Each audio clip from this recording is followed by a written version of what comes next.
We're talking about probably the most historical brand that has been there since then and throughout today, one of the biggest players.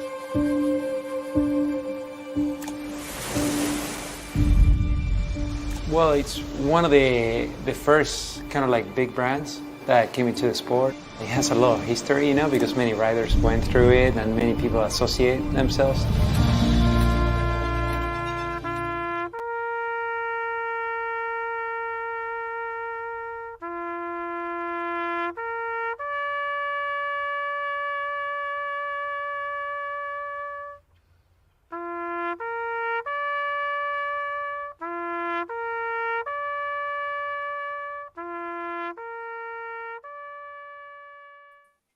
And that is the way we're kicking off the podcast this week. Sad times.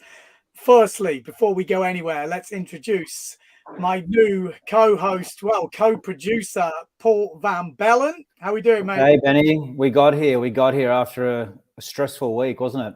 Yeah, it's been a stressful week. So for anyone who don't know, we obviously going to talk about the duotone Fanatic basically getting wiped out of windsurfing now and moving into duotone, the good things, the bad things, all that.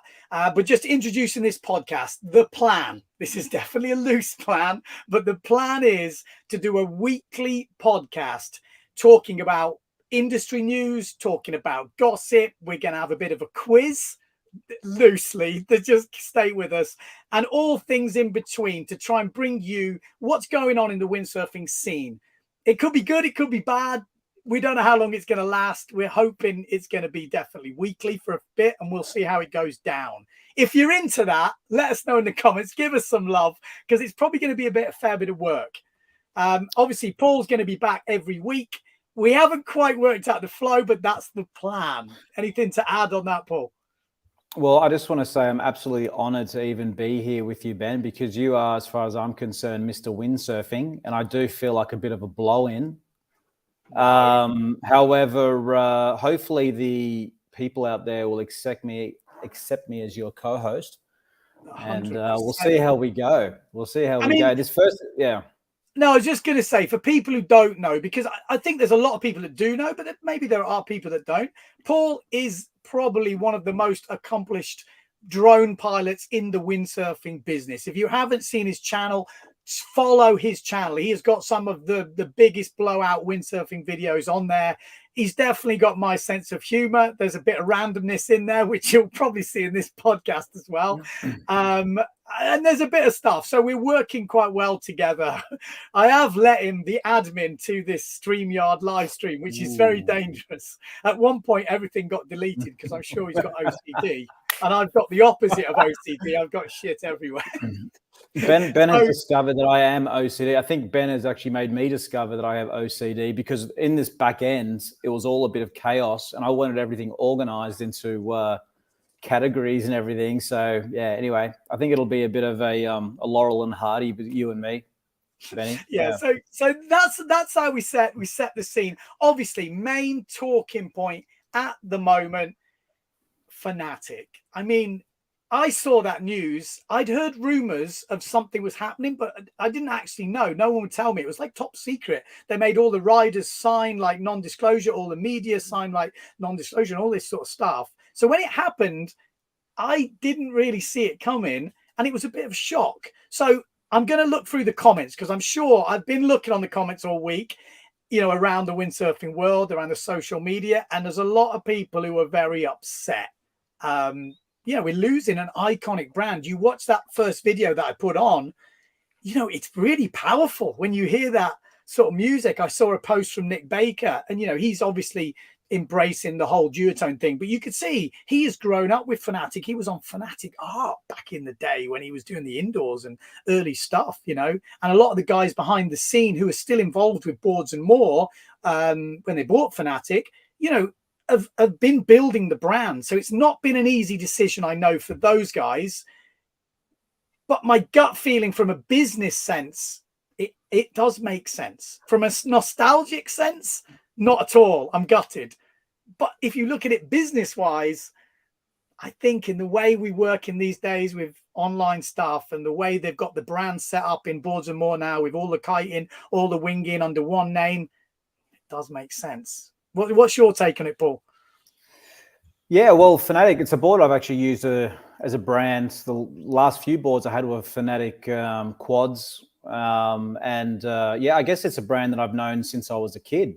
So yeah, it's come to an end. I'm not particularly sentimental about it too much myself, just because I know that things change. However, yeah, it's just another evolution of the sport, isn't it? You've seen lots of brands come and go. Some get reborn, and I guess for Duotone, they're probably just thinking in the office it'd be a lot easier just to deal with one brand name and brochures and websites and all that sort of thing. So I completely get it. Yeah, but it's some of the small things as well. You know, which small to us, but to a brand that big. You know, when you're talking about stickers, you know, clothing, all that stuff, website, a CEO, and all that stuff, which I guess is a business. But then you lose this iconic brand name, which a lot of us, let's be honest, us surfers are quite an old bunch.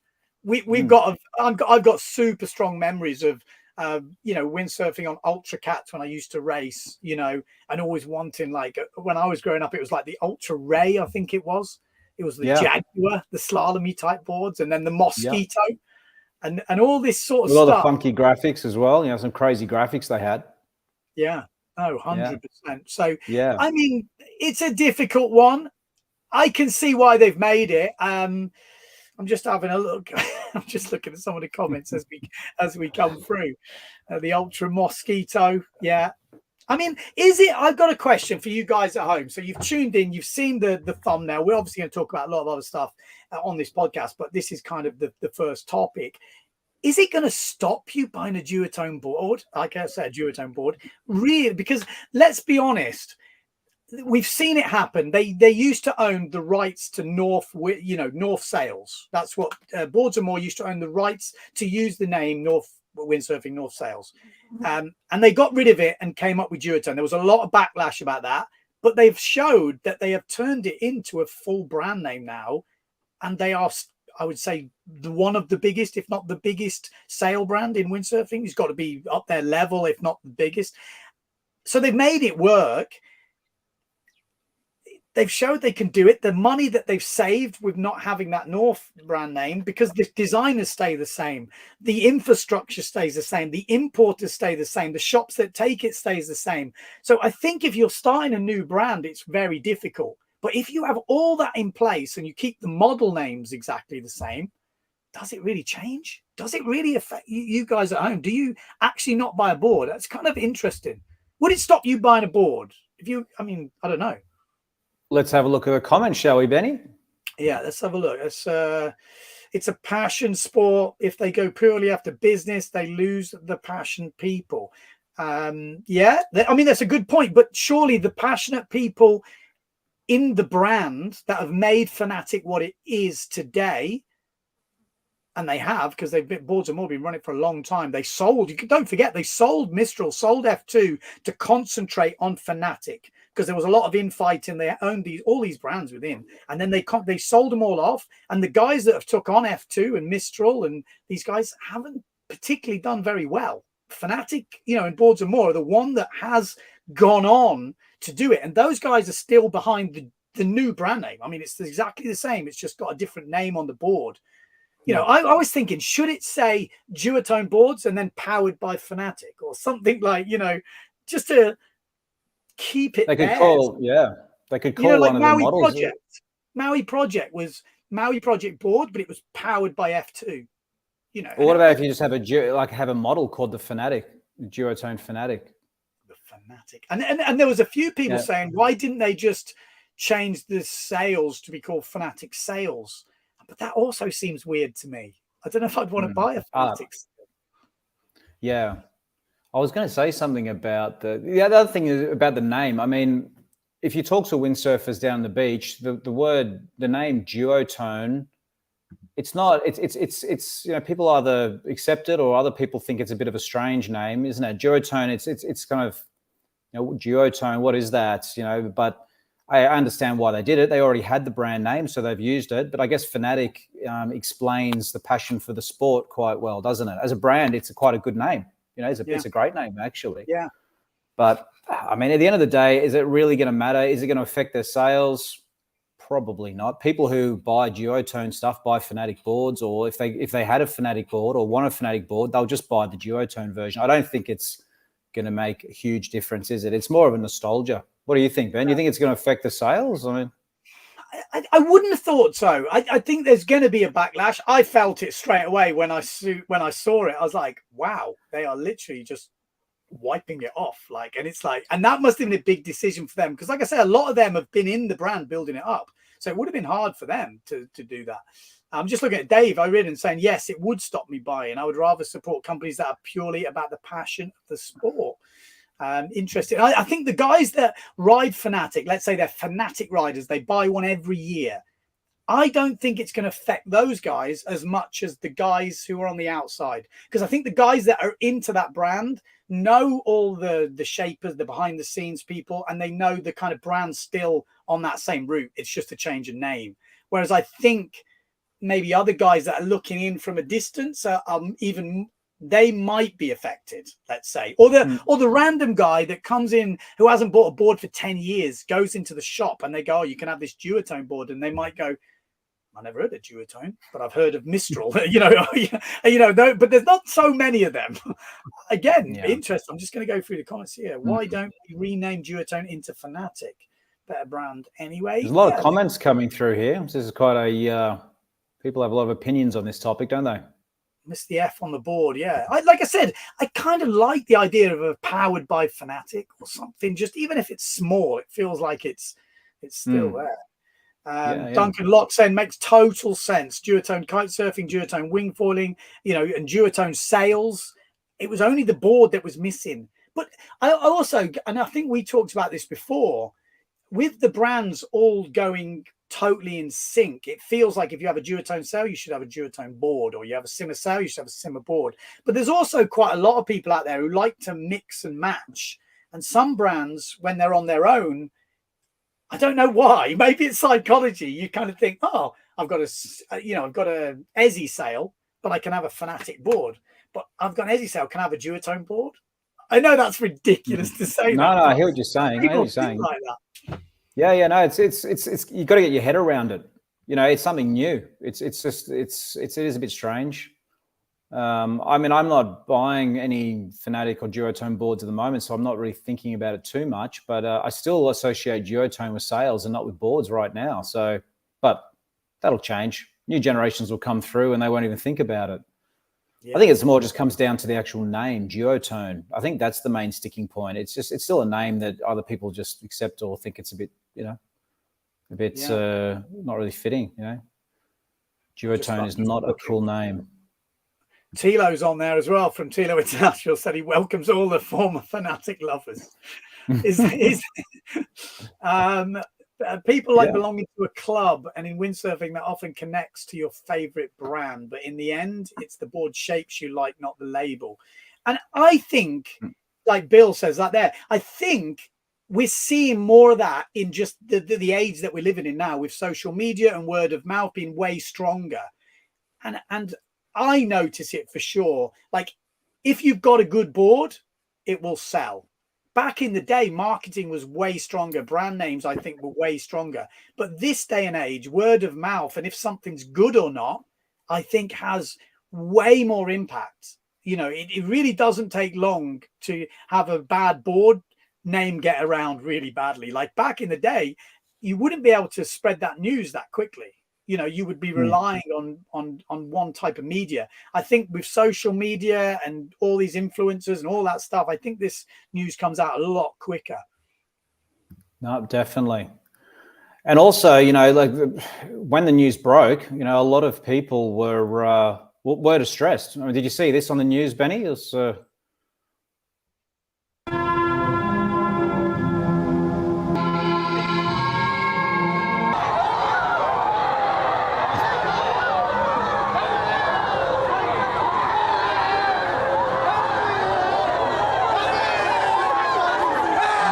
they don't look happy. That's what happens when you chaos. That was chaos. Paul Van Bellen into the mix. Yeah, they I mean, they don't look like happy customers. No, it's yeah, no, like it's also interesting because, you know, just recently we had the 40-year video came out. You know, was it 2 years ago? I think it came out. I actually went on their website, and one thing that I've liked is they brought back 2 wave boards. I've got a quad and a thruster setup board now. So good on you, Duotone. I think that's cool because before, you know, the grip was trying to be a one size fits all. Yeah. And I think it's good that they've split it up now because, you know, it's quite different boards at the end of the day, isn't it? One more of a cross off down the line, one more of a cross on sort of a board. From what I can understand, they've kind of rebadged the Mambo a little bit or made it a bit more wavy. And then now that fits in with the 2 grip lines, isn't it? There's a grip 4 and a grip 3. Is that what? So one's got 3 fins, one's got 4 fins, one's more down the line, one's more.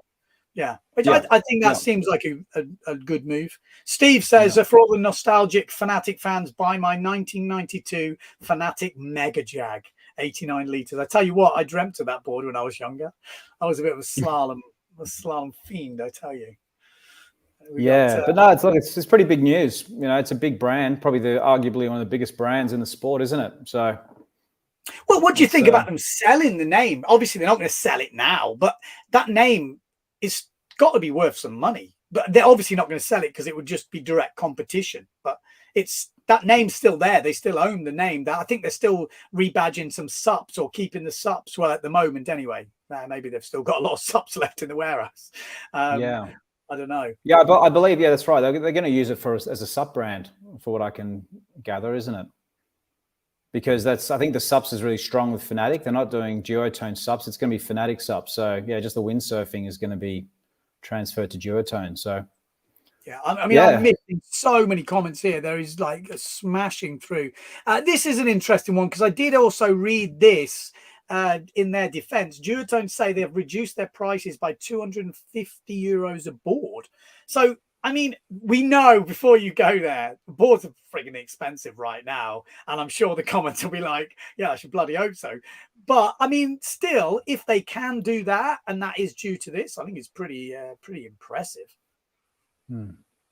Definitely. I would just put it out there. Maybe a question. What brands have we lost in windsurfing that you have genuinely missed? Like, have you gone, oh, I wish that brand was still alive? Or does it just, you know, go into distant memory and stay in the history sort of thing? I remember Klepper. I actually remember Cobra boards coming out. You know, remember Cobra boards? And I was like, they had like a foam deck. I was like, wow, these guys, are they ever going to go anywhere? And obviously now Cobra are making a lot of the boards for most of them. You know, they don't make their own boards anymore, but they make boards for pretty much everyone. Tiga. Dave Gravy, Tiga. I always used to have a Tiga. Yeah. Strapper, Klepper. They had some bright old graphics, the old Kleppers, didn't they? I remember that, a luminous yellow, but they went delaminated so bloody fast. It's good. There's so many brands that have come and gone, isn't it? It's crazy. Yeah. Okay, I'm struggling to keep up with these. There's a good bit of comments coming in, boys and girls, so thanks for that. Bic, aren't Bic still going? Bic have still got the Techno. I'm not sure there's High Fly. God, there were so many brands, weren't they? And they had a huge range of boards, remember? Well, like High Fly. Remember the brochures? There used to be a huge brochure with it just. But did you see in Silt last year? I didn't go, but I've seen everyone walking around with these High Fly t-shirts, which for me, High Fly was a bit of a budget brand. And now they've got like this high-end or high-ish end clothing line. It's got big High Fly. And someone in Germany bought the name and has brought it back as a clothing company, as far as I can see. They were sponsoring Silt last year. Whaler. I learnt on a Yipsy Whaler. That's a classic. I mean, also, this might be a feature in future podcasts, but does any of you guys out there follow the old school Facebook group? Because we might be doing some features on that, because I see so much gold on that Facebook group. If you're not following those guys, definitely chuck it a follow, because if you are into nostalgia, you know, seeing pictures from the old days, seeing old boards, bits of equipment, it is absolute gold. Like I think you could do a whole show just going through that Facebook page weekly I'm thinking of doing it, but yeah, well, so much that's gold on there. And on that note, Benny, I know this is probably a good time to bring this up, but we're going to ask you guys out there what you want to actually see on a show, because Ben and I are wanting to build this up, maybe create some kind of segments, to make it also easy for us to produce each week. And one of the segments was to do an old school windsurfing. We could spend 5-10 minutes each week. That the Facebook page has 60-odd thousand members on it, isn't it? Yeah. Something like that. Crazy. So it's a huge amount of people. And so, yeah, if there's anything out there that you guys want to see, please tell us during these podcasts, or, write the comments down, because we're going to we want to create a community here. It's not just going to be about Ben and I dictating everything. We want to include everybody. So, something to think about. Yeah, 100%. If you guys have got ideas for categories, tell us, because that's what we want to have, categories every week, and then introducing certain things. Obviously, maybe not every week we're going to do every category, but that's kind of the plan, just to kind of be a hub of weekly windsurfing news. It might be a bit loose sometimes. We might have a bit of a laugh with it. But yeah, I mean, there's so many brands I'm looking at here, just looking at these comments coming in. So many brands biting the dust. Wind Glider. I mean, some of I've never heard of, I'll be honest. How about the Wind Weapon? Wind Weapon, yeah. Fanatical. I think it was a death trap, wasn't it? It looked dangerous. I mean, it looked dangerous, that's for sure. Okay. Right, well. I'm just, shall we get, we've got a special guest here. We can also ask him for his opinion on the whole Fanatic death rebirth of duotone. What do you think? Bring him in. All right, we have our first special guest on the Benny and Paul show here. It's none other than what's up? The man himself, Federico Mauricio. What's up, guys? Thanks for inviting me. What an honor. First No worries. I think you just got your first podium on the IWT tour. Yeah, that was a pretty sick event, guys. I mean, I've been going to Peru for the last, for like 5-6 times now. We missed it during COVID because, obviously all the things that were going on. And I think, no, it's not, I think. For sure this year was the strongest fleet ever. And, when we all arrived there, we were like all pretty surprised because it's a 4 stars, and everybody thought that a 4 stars would be like no top riders or like not such a high level because there's not much point, But the fleet was crazy, was super high.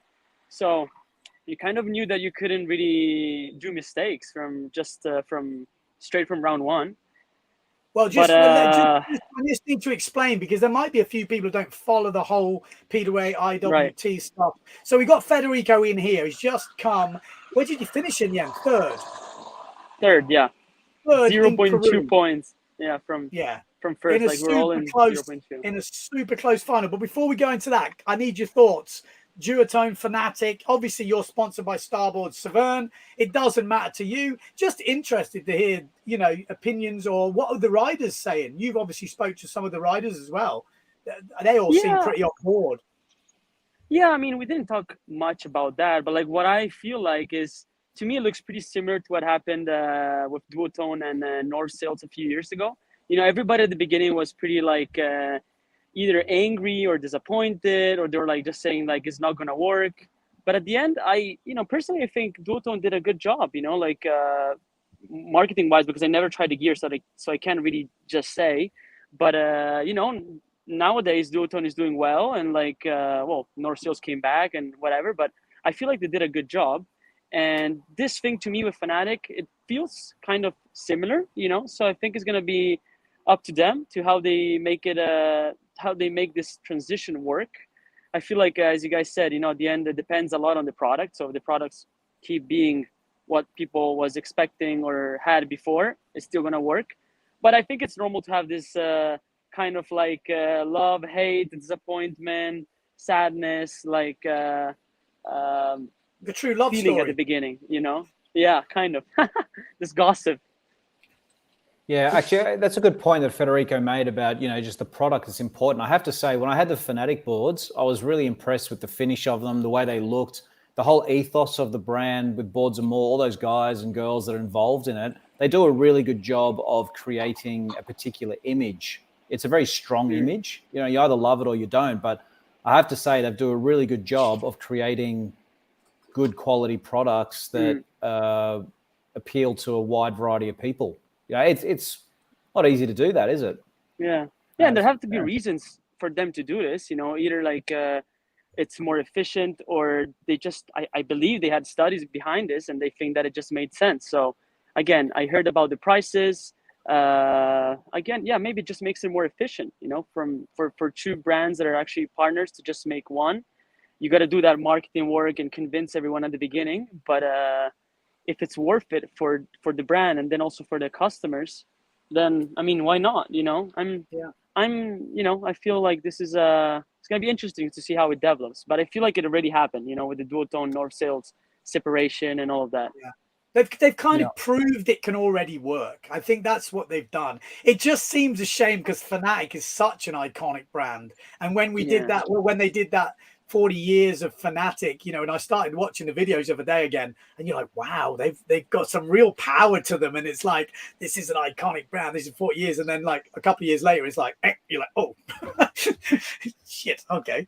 But like someone just asked then, I think everything behind the scenes is pretty much staying the same. You know, Sebastian Wenzel still shaping, you know, the team riders staying the same, the model names are staying the same. So I kind of was a little bit on the fence whether duotone was going to work with the North Sails, but then you realize the main thing you need is the infrastructure, the importers, the agents, the team riders, the whatever, and they've already got all of that. So they just it's ready made. You know, North Sails had to buy Mystic kiteboard, but Mystic, you know, whatever, because of their infrastructure. So they were like, okay, for North Sails to work, we need a proper infrastructure. Okay, we just buy Mystic. Boom. We've got infrastructure straight away. You know, and duotone and Boards and More have already got all that in place. So again, you're gonna hear the moaning now, but I don't think it's gonna change too much. I really don't. Right. And talking about Federico here, what's Peru? Tell us what happened there, mate. You came third. It's one of your best results, probably, against a field like that. Yeah, for sure, the best result. But yeah, Ben, you were saying that we should maybe give a wider explanation. Give a bit of an overview for people who don't follow the tours or something. Sorry, man. Yeah, so pretty much, you know, this year the Windsurf Wave World Cup has the two main tours unified. So it's called the PWA IWT Wave World Tour. And they pretty much took all the events from the IWT and all the events from the PWA, they put them together. And they just put a different level of, points and also money to each event. So there's different stars. The more stars an event has, the more important it is, the more points it gives, and prize money it has. So the 5 stars are obviously the main events that this year were Japan, Fiji, Pouso Izquierdo in Gran Canaria, Sylt, and Maui, that is the grand finale. In between, you had these 4 stars, which were actually only Chile and Peru, which are, you know, amazing places. But again, 4 stars, which means less prize money, but most importantly is like 40% of the points. So let's say that if you win in a 5-star, you get 10,000 points. If you win a 4-star, you get 4,000 points. So, you know, I mean, if you win, if you make the podium, it's still good points. But after the 3rd, 4th, 5th place, is really not, it doesn't really matters that much. Like I did 13th in Pozo and I got 3,600 points, and I made 3rd in Peru and I got 3,000 points. So it's like a 600 difference in points. And so yeah, that's the main thing for the tour this year. I feel like it was amazing to have all these events put together and have such a diverse tour. I think that was the coolest thing, you know, that we have all been asking for since a while. It's definitely interesting because when I first started doing the tours, we had quite a strong UK tour, and it had like Ireland, Tyree, and it was so different to going to somewhere like Pozo because it comes down to more wave selection. There's obviously a little bit of luck in there. There's a different type of skill. There's just, you could beat people who in theory were better than you, but it's just a different type of sailing, which adds so much more to me to the tour. Like you say, you are seeing different people beating other people, which we haven't seen for a long time, which is nice because that really does mix it up. And also seeing obviously Peru's port tack, but we also seeing some starboard tack stuff as well. And I think that was really important to have that overall world tour. Yes, absolutely. Absolutely agree. Which, you know, it means even more energy, focus, commitment, and like you gotta structure your year really well if you want to perform well in all of those events, because it's not easy to like train starboard tack jumping, starboard tack offshore riding, port tack jumping, port tack offshore riding, and all of that's in between, right? Like SILT that you never know what you're gonna get. But yeah, it makes it complete, and I feel like at the end of the day, for sure the best guy is gonna win. You know, because I mean, three results. You know they're gonna count 3 results plus Maui. Maui is mandatory for everyone. I mean, mandatory meaning that result is gonna count for everyone. So I think it's gonna be super complete, and you know, you really need to be good to win this. I mean, just looking at this is the video, one of the live stream days. I'm not sure what day it is, but the guy just riding a wave then. I mean, you've obviously been there a few times. I've never been there, but it is definitely on my bucket list. Is this the best spot you've been to for recreational down the line riding, like fun riding, not consequential, not crazy heavy lips, but it just to me looks so fun? 100%. Nothing more to add.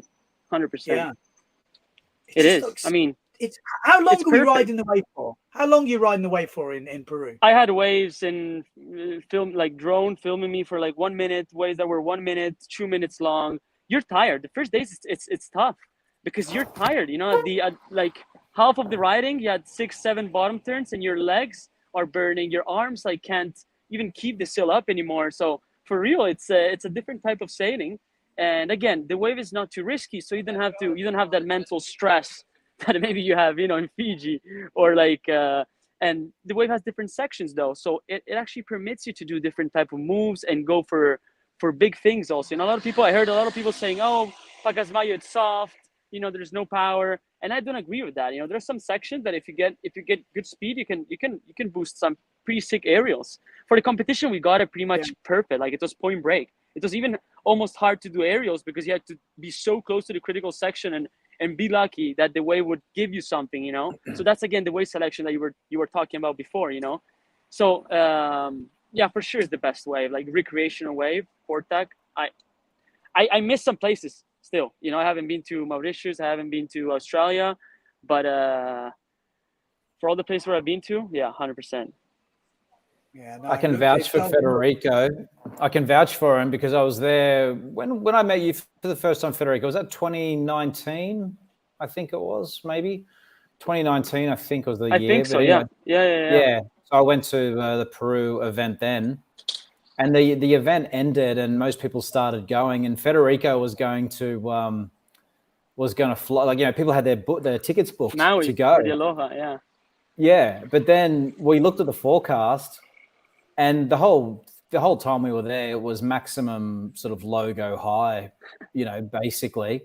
And then we looked at the forecast, and in about a week's time, there was this mega forecast. You know, it was like 3.5 meters, 18 seconds, or whatever. I can't remember, but something. It was something pretty crazy. Yeah. We're like, oh my god, this is like double as what we're getting right now. And I had my ticket booked. Federico had his ticket booked. There was a couple of others. There's like 4 of us, and we all changed our ticket. It cost me about $1,000. It's bloody expensive. You pushed so hard. I remember that I had to go to Maui to train for the Aloha, and you were like, "No, you should stay. We're gonna film. Like, you should stay. It's gonna be epic." And the forecast was kind of changing every day. I mean, those Southwest forecasts, you can kind of like know what's gonna happen, but they can still change. You know, like in intensity. So we knew that something was gonna come, but we were like actually sure how epic it would have been. But yeah, you pushed so hard that at the end, you know, I stayed, and I think I got the best windsurfing footage that I ever had. You know, in those 2-3 days, I remember we filmed like crazy, and we got those amazing shots by drone, and that wipeout, and you made that whole story of me, like whatever. Yeah, one of your videos. No, but yeah, hopefully you get over there one day, Ben, and hopefully you get a day where it's you know, mast high plus, because when it's smaller, you know, when it's head high, okay, fair enough. Some people say it could be a bit soft. I get it, on the smaller days. But as soon as it goes mast high plus, then the face, it gets a lot more powerful, and yeah, there's a lot of water.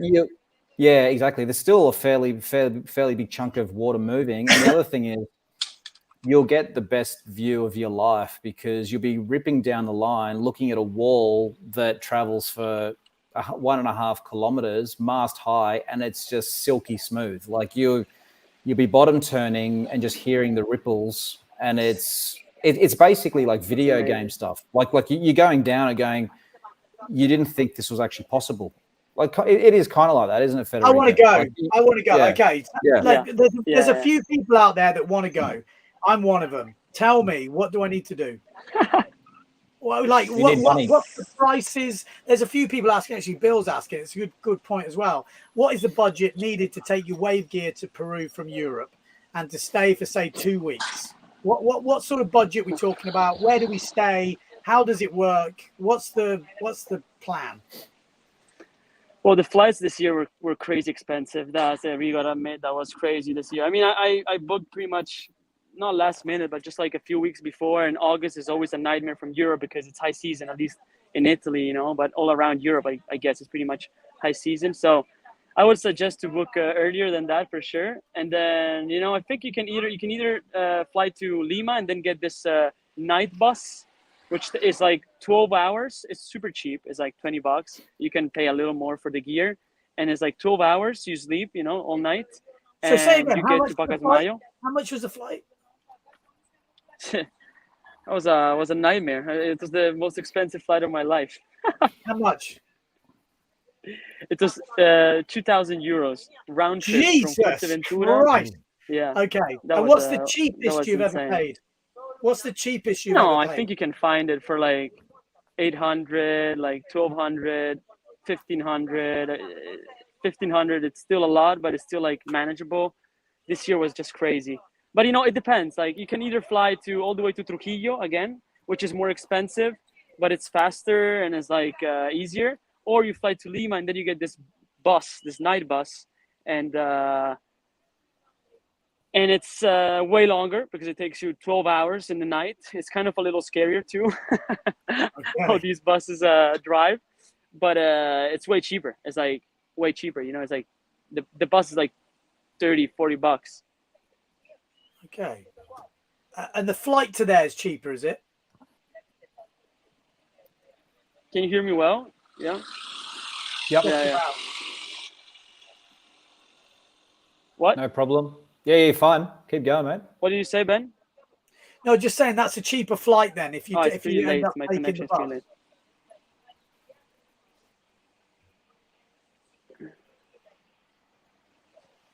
Okay. The bus from Lima is the cheapest option. So usually it's cheaper also to find the flight all the way to Lima, and then you just have to go to the bus station from the airport to the bus station. Oops. Can you hear me, guys? I think it's a little late. Good. We can hear you. Uh-oh. Can you hear me? Yep, can hear you. It's about a 10-second delay. Guys? Okay. Sorry, should be back? Yep, we can hear you, mate. There's a pretty big delay. Okay. Yeah, it's crazy. So yeah, whatever. You can either buy the flight all the way to Lima and then get the bus, which is cheap, or fly all the way to Trujillo, which is a little more expensive, and then you just gotta get a transfer from Trujillo to Pacasmayo. It's going to be difficult to ask you questions. You might have to kick him out and get him back in if you, because I was just going to be interested to see how much it costs to stay there. What's the kind of daily outgoings? Well, maybe you can tell me, Paul. You've been. I can tell you that. Yeah. Okay. Well, there's you've got a few options with accommodation. There's the main resort, I guess, that most windsurfers stay, called El Faro Resort. Yeah. And that one, you can basically, it's got all the conveniences there. You can keep your sail rigged up. You can go to, walk down to the beach, which is a big plus because otherwise you're, needing transport. That is, well, I was there in 2019, so it's now 4 years later. But at the time, it was around 60 US a night, 60, 70 US a night. And that included a sort of basic breakfast, I guess. But it may be a little bit more now. Obviously, a lot of things have gone up in price. But that's the kind of more luxurious option. A lot of people who stay there longer term literally rent rooms in essentially like apartments / Airbnb style accommodation, and you can save quite a lot of money doing that. You can get like whole apartments for $30-$40 and put 2-3 people in it. So that happens. So if you're going with other people. What I found in Peru, it is a developing country, and the utilities are not always super reliable. So, you could be in an apartment and the water just switches off. I remember Federico and a few others were in an apartment and they didn't have water for 24 hours or something like that. So there is those kind of things. It's a developing country, and some things just stop working, for whatever reason. But look, it's once you're there, once you've got the accommodation sorted, everything else is very cheap. You can go out, you can eat a good meal for, €5. I say US dollars, €5, and you've got an excellent meal. You can do it cheaper as well. Hey, Fetty's back. Can you hear us, Fetty? Yeah, I can hear you. Can you? Yeah. I was just explaining to Ben, the costs of being there. So look, it's a very cheap country once you're there. One other thing I'll mention to anyone that's even thinking about going to Peru is, it's also a relatively poor country. So you just have to be conscious of that, when you're traveling around. So just be, like you're not walking around flashing cash or, if you pull money out of an ATM machine, don't just sort of stand there with a wad of cash and all that sort of stuff, because, there are some pretty poor people there. And, as a Westerner going in, we're definitely richer. And, you do hear some stories, but would you say that's fair, Fetty? You just got to be a little bit, just be a little bit streetwise, when you're over there. Yeah, but I mean, like, it's not that bad. Like it's everywhere, not that bad. I feel like I've never been really scared there. I never really felt in danger, like maybe once, but like it's cool. There's a good energy. It's a small city, so it's pretty safe. That's also what I hear from my like local contacts. I gotta admit that the prices have risen a little. Like everywhere in the world. So that's it is a little more expensive now to eat. So that's a little that's a pity a bit, but still you can eat well, and it's not expensive. Like it's average low. Talk to me about the wind, because every video I see, it's definitely not a windy place, is it? If you're a big lad, let's say, what sort of gear are you taking? Or give me an idea. How heavy are you? What do you take? What's your most used gear? Imagine I'm like 73 kilos, 75 with the wetsuit. Let's put it like that. And this year I ordered like an 88 starboard hyper because I knew that I would have needed it in Pacasmayo, and I brought my 5.2 Severn S1. So that was my light wind, extreme light wind setup. That it feels pretty big for like a 73 kilos guy. And so the first days I was just like, maybe I should go on the small board, which is 83 liters, which for me it's still like kind of big, but again that shape it's good, so it doesn't feel big, but. So I went on 4.8, and then I tried the light wind setup on a day because it was really light. It is really light there, and it was working perfectly for me. Like I was moving quick, like pretty much one of the guys that was moving faster because of the gear that I had. 15 liters bigger than you? I think that's good. 15, if you have a good board, a good shape that turns well, you can go even all the way to 20, I would say. I mean, 15, was this 15, year a typical year? No, this year wasn't a typical year. It was way warmer than usual, and I think that's I'm pretty sure that's connected to El Nino. That phenomenon that every 2, 3, 4 years happens in the Pacific. So the temperature of the water is warmer. So I think that wind is a thermal wind, and so being it warmer, then there is less push from the wind, and that's why this year was even lighter than usual. So, usually you have those light wind days, but that's why like in Pacasmayo, you usually sail like 80-90% of the days, because even if it's light, you can still go out there with the big gear. If the waves are good, you can just catch a few waves a day and you're done. That you made your day, like 10, 12 turns on 2-3 waves and you're good. You had 50 turns and you're ready to go home, So Yeah. usually you can sail almost every day because the light days are light but sailable. And then I remember also like planning here on 4-5, 4-7, but this year it just never really happened. I mean, on the final day, the forecast was for strong wind, meaning like yellow, red wind guru. That's a strong day.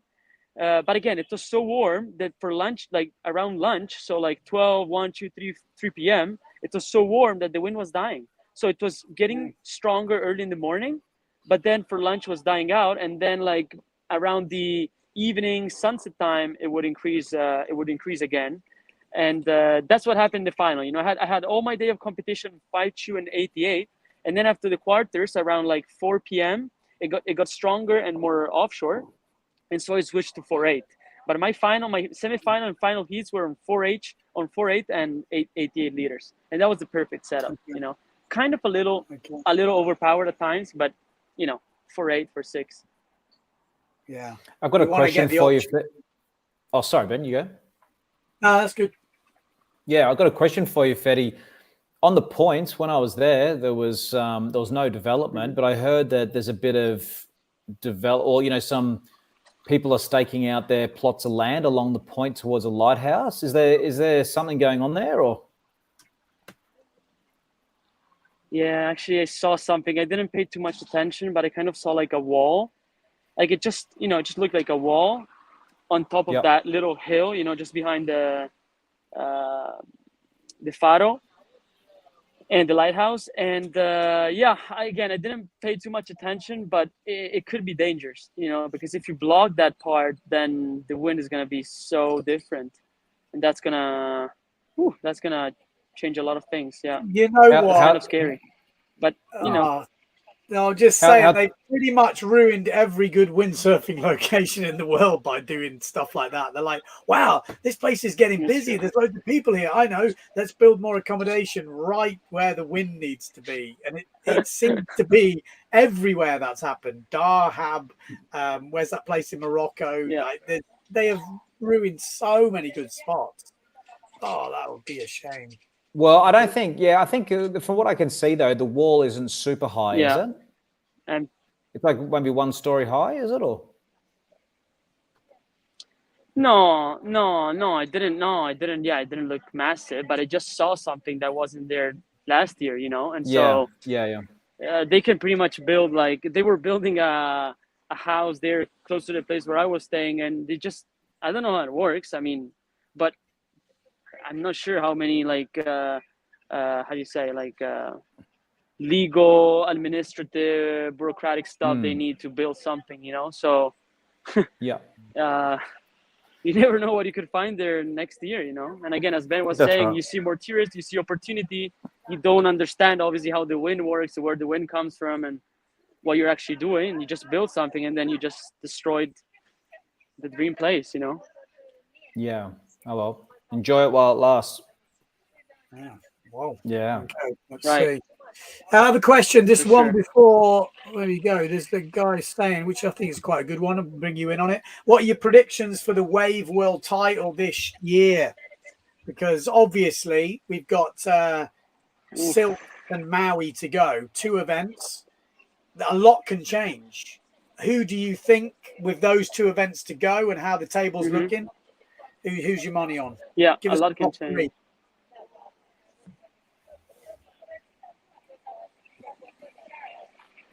3. Top 3. Okay. I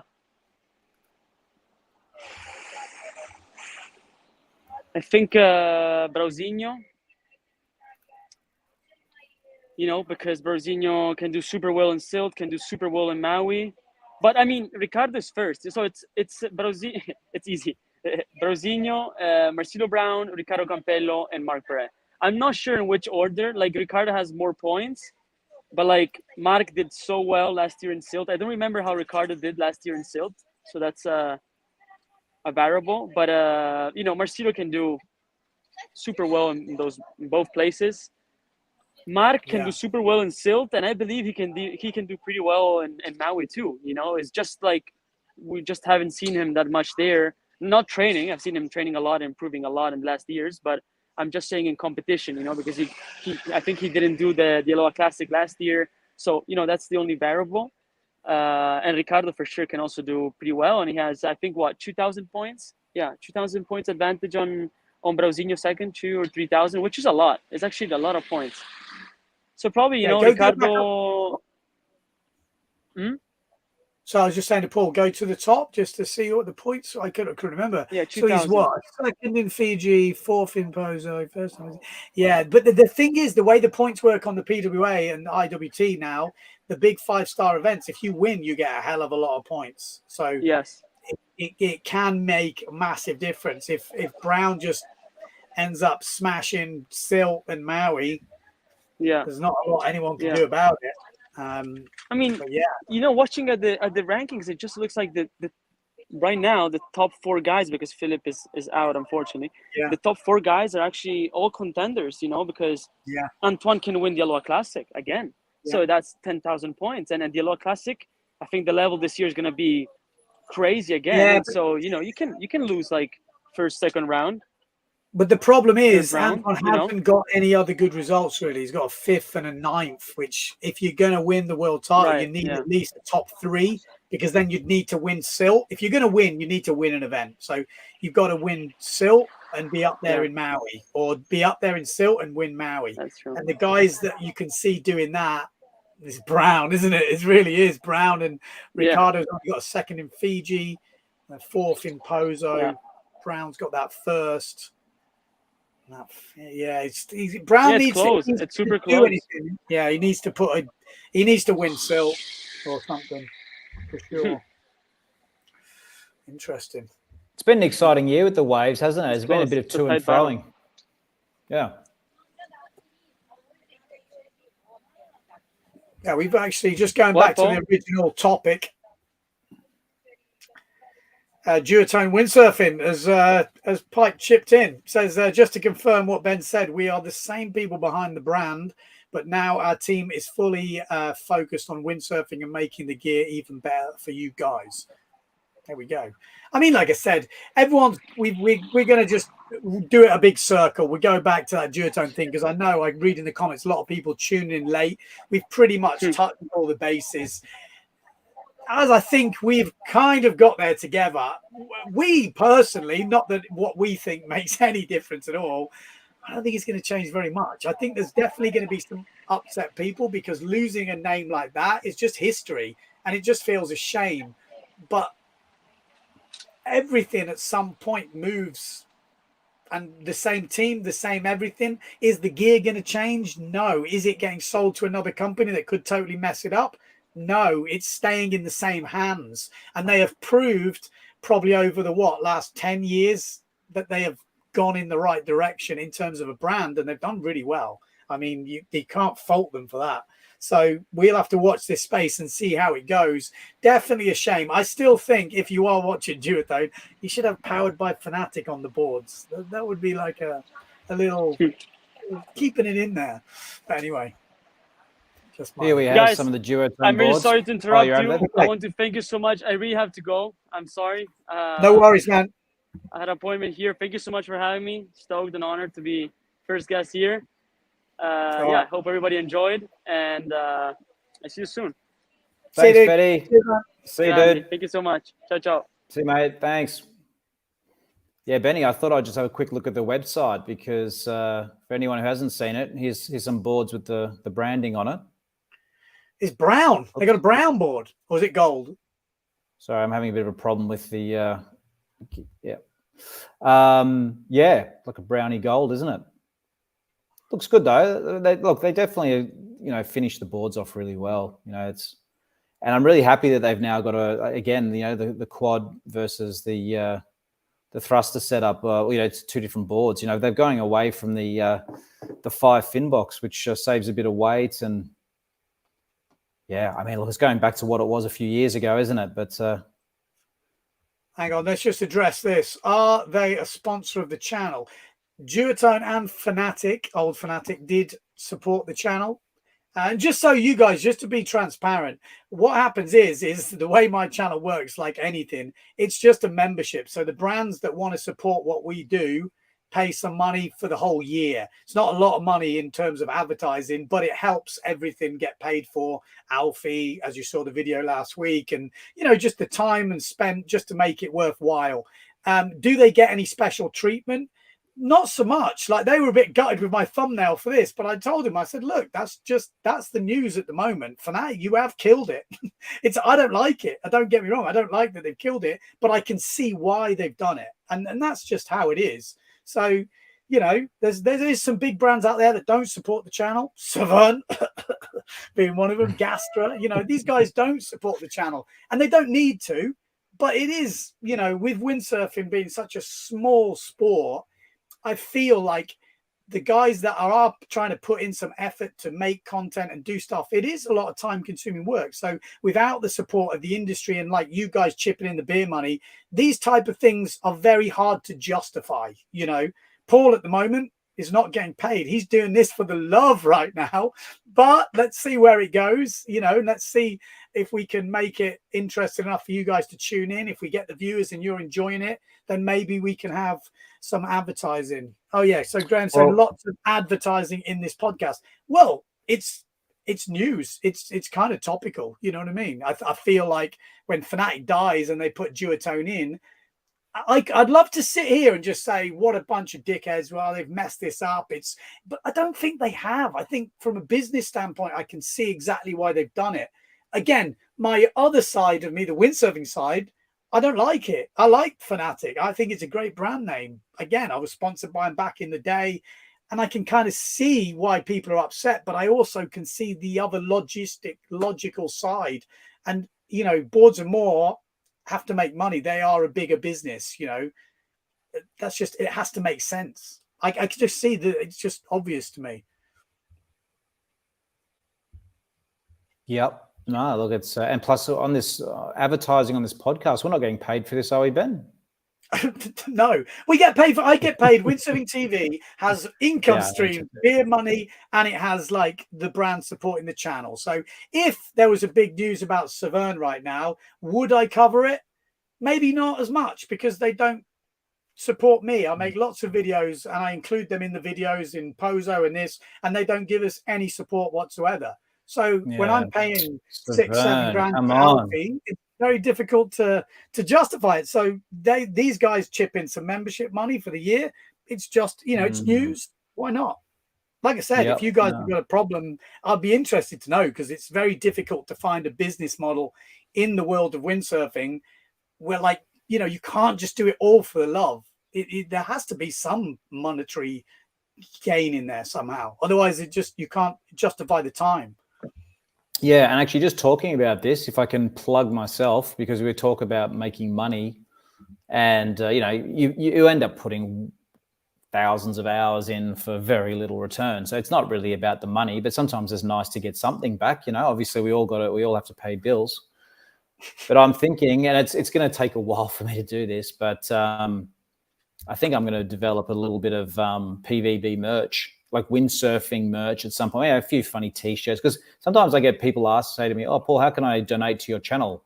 And I don't really, personally, I don't know, I haven't really got my head around just people just giving me money, because I don't know, I feel like I'm not, I don't know, I feel like, well, you give me money and I'll give you something. I guess I'm giving a video, but I like the idea of, creating an arty sort of T-shirt that's windsurf related. And if people want to buy it, they can buy it off me. And it supports me a little bit. They get a T-shirt that they can wear with pride, supports windsurfing, the whole thing. So that's what I'm going to probably end up doing. It's not going to happen tomorrow, not next week, but at some point. So don't buy any clothes for the next year, and then you can buy mine when I get it done.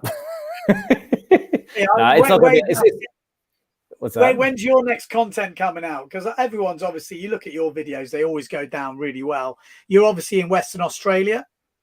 Yeah. So I've just moved to Geraldton, actually. I made a big move. I'm from the east coast of Australia. It's 4,000 kilometers away.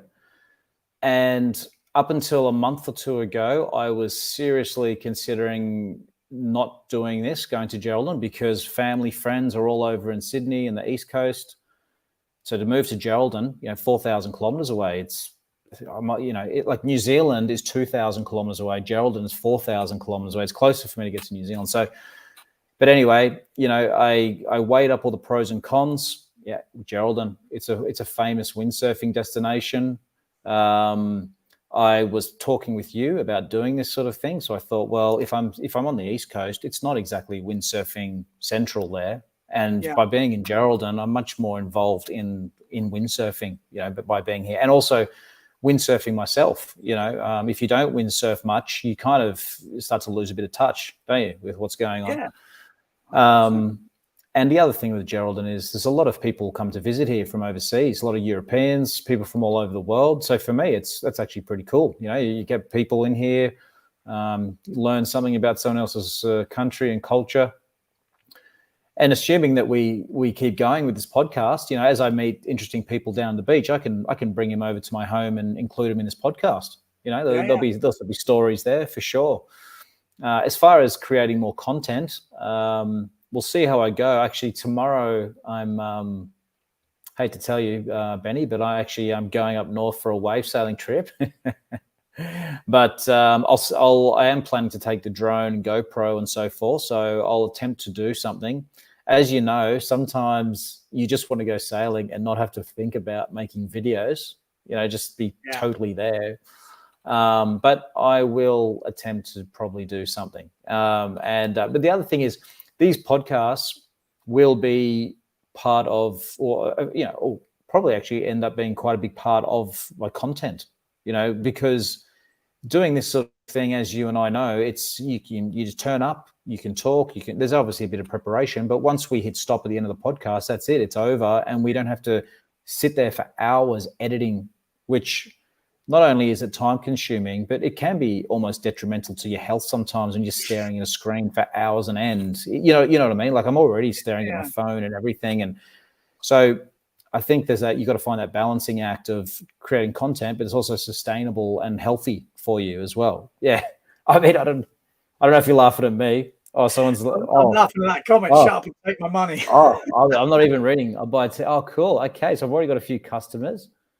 Excellent. But it's good. I like, for me, you are now living. I'm very jealous because Geraldton, Coronation Beach, anyone who's followed my channel, they will know I spent like 5 winters or your summers at European winters in Australia, and it is a playground there. You've got Nalu, which is obviously 7 hours away, but in Aussie terms, that's not that far. And then you've also got Geraldton itself, Coronation Beach, like skate park. And it is just epic. So I'm looking forward to some stuff you're going to be, it's different to here because the summer, a lot of stuff happen here in the Canaries and whatever. Whereas in the winter, Oz sort of comes alive in your summer. So yeah, that's going to be an interesting one. Are we going to do the quiz? Oh, this is the big moment. Ben and I, for all you guys out there, we've been trying to work out what are we doing for this first one. What's all the things we're going to do? And we spent about 90% of the time talking about we're going to do a quiz. We're going to create a quiz, and that's going to become a sort of thing. But then it was about how are we going to do this quiz? It's going to be between Ben and myself. But then we decided let's try and get all you involved in this quiz because that's a lot more fun for us and hopefully more fun for you guys. So the way we are going to try to attempt this could be a disaster. Let's just clear this up. This could be a disaster. It's going to get better. However badly this goes, I'm telling you, it's going to get better. Okay. Yeah. So this is all an experiment. This could be a complete flop, but you never know unless you try, right? So for this episode, Ben, we've nominated you as the windsurfing brain. Is it this time we want to introduce the brain? I don't even know if this is going to work. Like this is the most. Let's start with the brain. Let's start with the brain. Well, I got to organize a few things because firstly I need to. Oh, the background. Oh, that's right. You know what I mean? We're very loose to this. I'm pretty sure it could be an absolute disaster. So while you're organising that, Ben, so what we're going to attempt to do and this is only going to work with you guys if you chime in. We're going to, and correct me if I'm wrong here, Ben, we're going to put the link on the comments and you can basically get into the podcast. But we're not going to necessarily ask for you to be on a video, because I dare say quite a few of you won't be set up to be videoing. So you can just do audio only. So it's kind of like, pretend this is a radio station and we're getting callers in. And then I'm going to ask, and this is assuming we're going to even get anyone. Ben and I got no idea if anyone's even wants to. Actually, let's do that. Is there anyone here that is would like to chime in audio, can talk? Can I have any comments? Yeah. Is this going to work before we go into it? Because what we can do is we can put the link in, and it's the first come, first served. Whoever we see first come up, because once you click on this link, it will take you to a back end screen and we can see you behind the scenes, and then we can add you into this chat like we did with Federico. So who is up for a quiz? You will have yes. Rasmus. Yeah. We already have one. So we got one, Ben. Let's give it a go. Okay, so we put the link in the chat. First come, first serve. This is the first showing of the windsurfing brain. Wait a minute, I just need to get into character. Okay, this will all get better. Yeah, there you go. There's the brain. Basically, we will get better at this as time goes on. So we've got to throw the link in there, Benny. Are you in charge of that? Okay, I'll do that now. So there's going to be a link in the chat. Obviously, everyone can't get in, but Paul's come up with this system. I'm still on the edge of whether this is going to work, but this is the link in the chat. We should be able to see it. Sometimes it doesn't work as a link, so you'd have to like copy and paste it. So let's see how this works. First of all, let's first see if we can get a caller in. Who wants to go first? Who wants to be the very first quiz contender?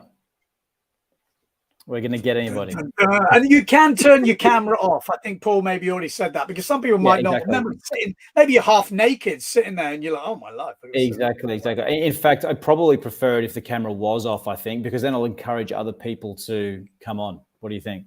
I don't mind. I'm easy. Well, whatever, but... And bearing in mind, I've been nominated the brain this week. This doesn't mean that I'm any good at this. Let's see. We all know you're good at this, Ben. Yeah, see, I told you it'd be difficult. The quiz might just have to be anybody. No Still waiting. I'm in. Rasmus. Oh, hold on. We have one. Rasmus. Oh. Rasmus. You legend. Are you ready? Can you hear us? Hi, you're going to have to talk. We can hear you, Rasmus. Can you hear us? Yeah, for sure. Oh, great. Yes. Where are you from, mate? I'm from Hamburg, Germany. Ah, cool. Yeah, you're really well. Really well. What's that? I'm from Hamburg. Yeah, okay. There's a lot of windsurfers in Hamburg. What do you think about the duotone Fanatic thing? Have any thoughts on that?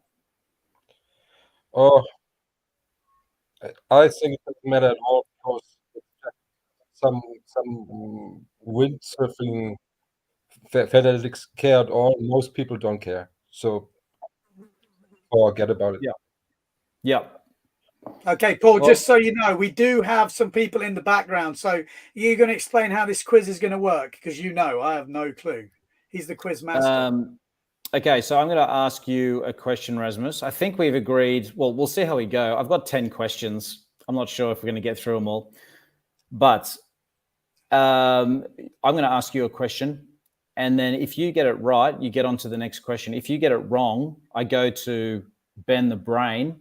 And if he gets it right, you're out. And then the next person comes on. I think the idea was we were going to get through 10 questions. And whoever gets the last question, if they're a member of Windsurfing.TV, wins a hat. And if they're not a member, well, you're just the first grand champion.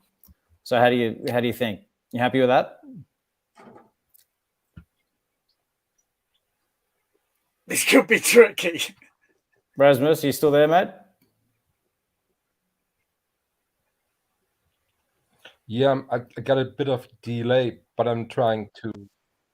All right.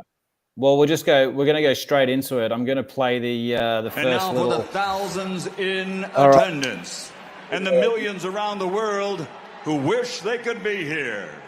Ladies and gentlemen, let's get ready to rumble!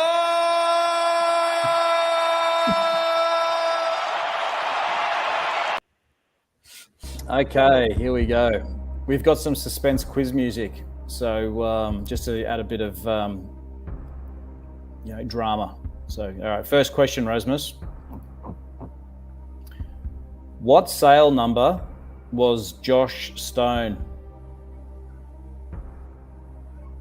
US1. US1, that's your... Did you say US1? Yes. Final answer? Yeah, I don't know actually. So I go with US1.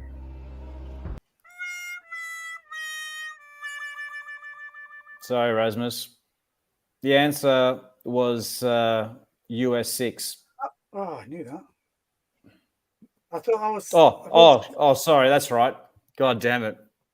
We were supposed to go to Ben, weren't we? It's okay. I did know that. I also didn't know it. I'm sorry. All right, I just learned my first lesson to shut up. Sorry, mate. Ben, I knew Ben would know that. That's why I kind of said it as well. But you got it wrong. And okay, you know what? We're gonna get no, he's not out because I stuffed up. He gets another chance. Okay. You're lucky, Rasmus. That was my fault. Seamless. Here we go. Question number 2. This is a tricky one. What year did Baron de Rosnay, the legend windsurfer, die?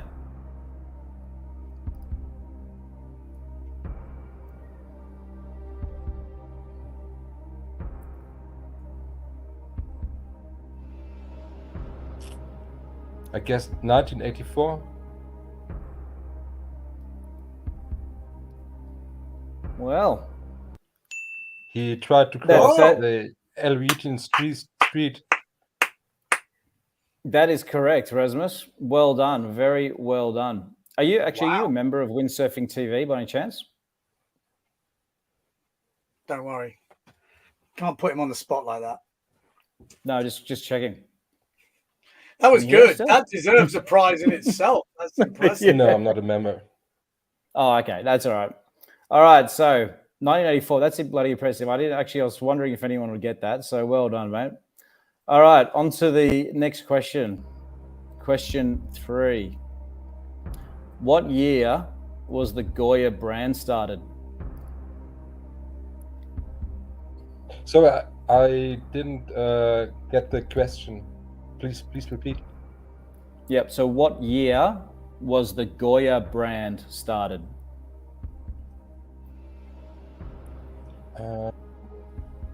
2003.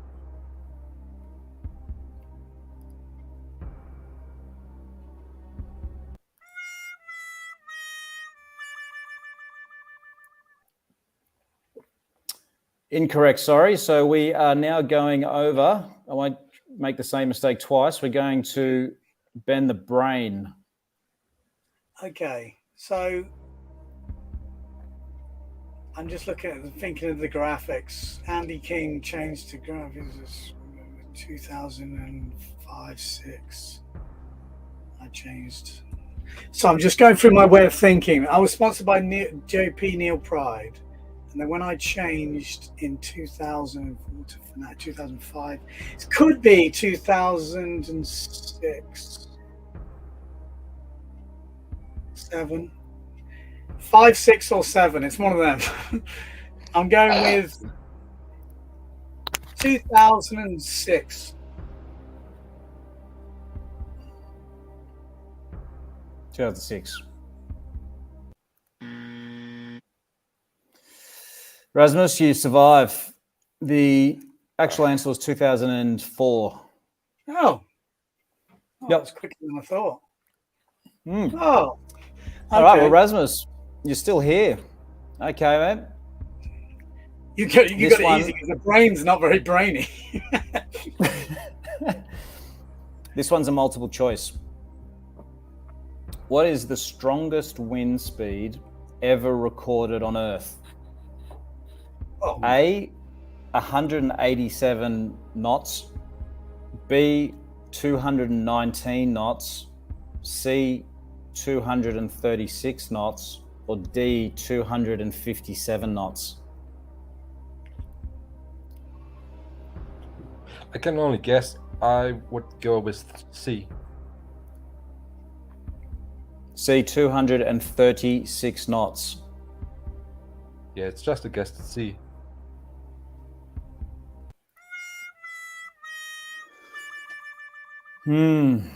Okay.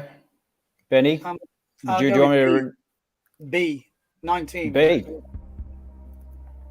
219 knots. So that's fucking windy. It's pretty windy, isn't it? Lock it in. Lock it in. Lock it in. Ah! Yes. Benny. Rasmus, I apologize, but Benny got it right, which means that's the end of your run. I feel like we But- should do who gets the most questions get something, because this could be running out of people. Yeah, although we do have someone lined up next. But Okay. yeah, okay. So Rasmus got through 4 questions. Oh no, 3 or 4. Yep. Yeah. Okay, Okay. that's a little bit more fair. Also, yeah. Rasmus, if we end up doing this again, please do it again, because we need as many people as we can to keep this going. So thanks for joining in, mate. Okay. Cheers, dude. Okay. See you. Kick me out. He's going. He's going. All right, Benny. What do you think? It looks like we've got a new. Well, we're Contestant. going to have to definitely work on this as more seamless system. I think I can think of a few ideas, but it's good to do it. Good trial run. Yeah, look, if it's never like this again, whatever. It's kind of funny. Yeah. We've got Okay. someone else. Let's bring him to stage. We've got Ross. Hello, Are you there, can you Ross? hear me? Yes. Oh, can you hear me? Ross. Hello, Ross- I'll spare you the video. No problem. You Ross sit there said- Ro- naked. Ross sounds very familiar. He's actually my mate from down south. He's here to support me. Thank you, Ross. You're windsurfer. I know very little about windsurfing. No, a little bit, but my trivia is terrible. So, but let's give it a go. If in doubt, I've got Google right here. So if you hear anything Oh, tapping no, in the don't background, That's a good point. That's the problem.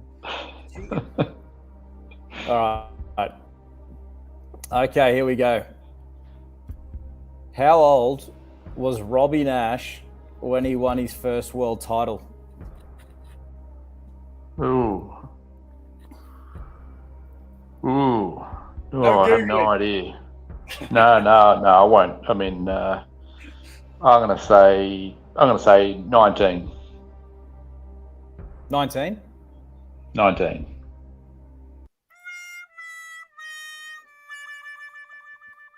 Nope. Sorry. Okay.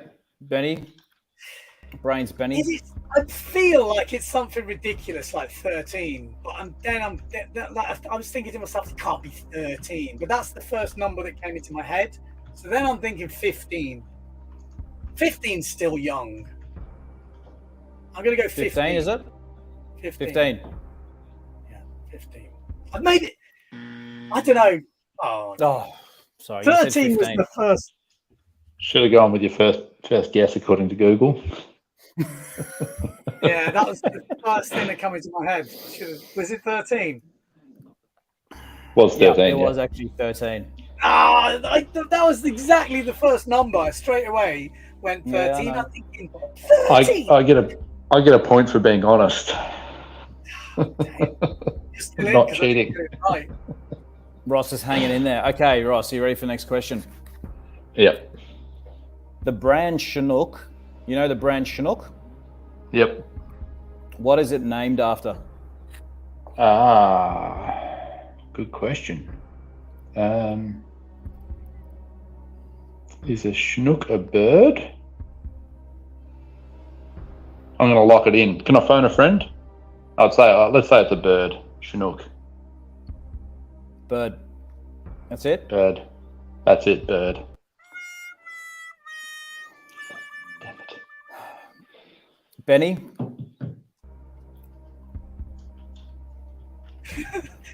These are the ones where you think, I could sound like a right idiot now, which is I'm pretty good at.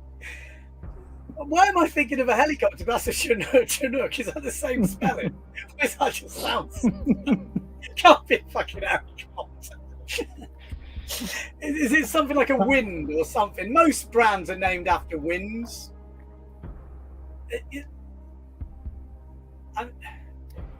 I'm going to say wind, just because there's so many brands named after a wind, and it sounds ridiculous. Maybe I'm so wrong. I'm going to go for a wind.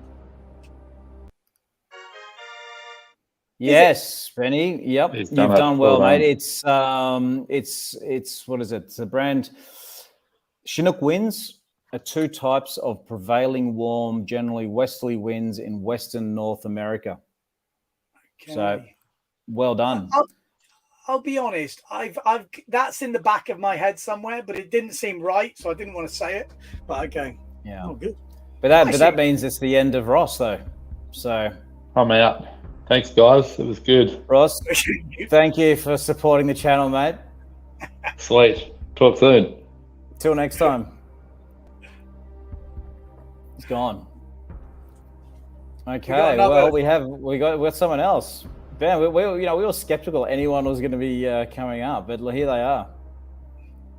Bart, he's tall. You got your clothes on.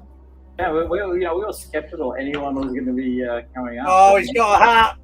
What a winner. Here we go. Tall. You got your clothes on. He's gonna have to turn his volume down. Anyone was going to be coming up. Oh, he's got a hat.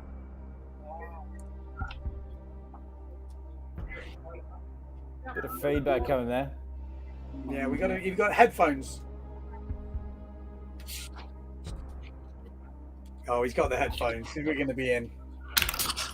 If he's got a Windsurfing.TV hat, he's already winning.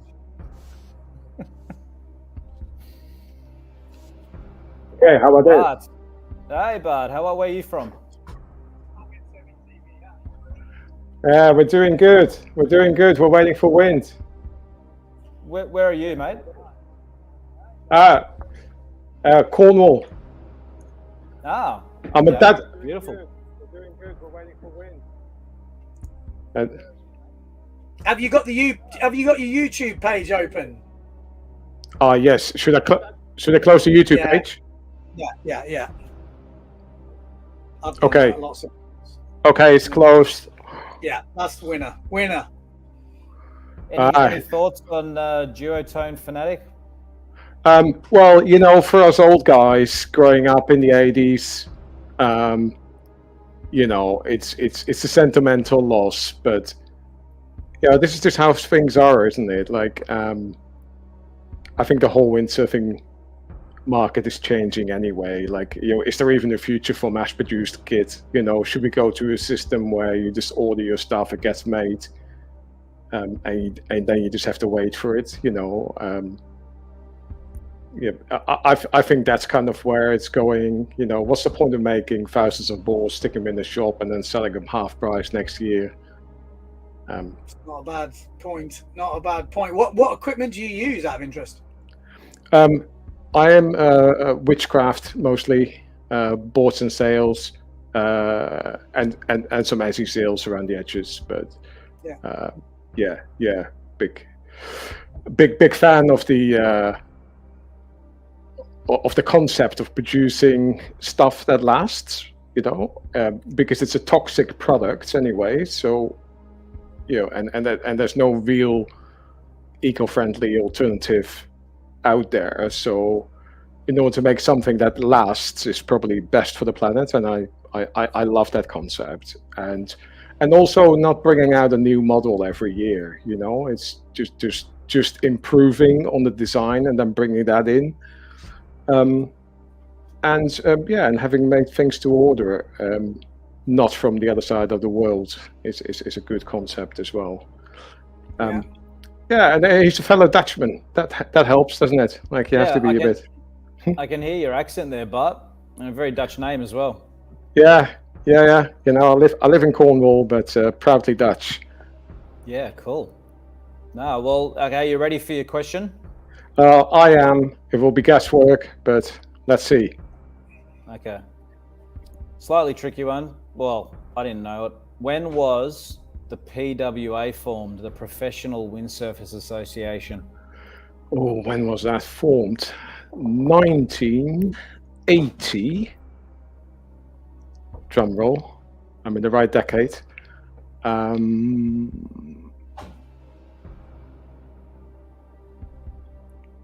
83. 1983. 1983. Ah. Okay. Was it 84? Oh, no second guesses. I think what you got to distinguish is there was the PBA and then the PWA. And the yeah, well, that was a PWA, bit of a tricky question. Yeah, the PWA was formed as a riders organization. And as far as I remember, like the PBA was still Chili videos. So Y2K, that Chili video was PBA. Pretty sure, was it? Is that PWA already? Chili videos. It's around the 2000, isn't it?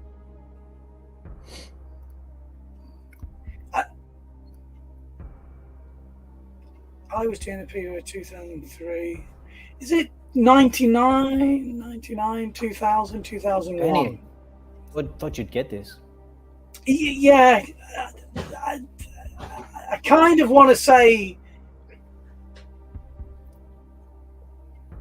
Fucking, is it 2001? 99. Final answer. No, but yeah, 99. I think it's 2001. 1999. No, sorry, it was actually 1996, according to what I found online. So, but it was about another question. Ooh. All right. Still in the game. Name 3 of Philip Costa's sponsors. What kit is he on? Severn. That's the easy bit, isn't it? Is he a Volkswagen guy? You know, as he's a German, I'm going to leap that one in. He probably is. And is he a Red Bull man? Red Bull, Volkswagen, Severn. How about that? But amazing, absolutely unbelievable. Well done. Did you notice how I spread that out outside industry?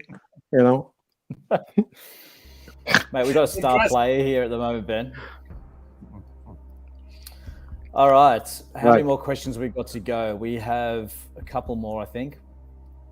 Who was the 2022 slalom female world champion?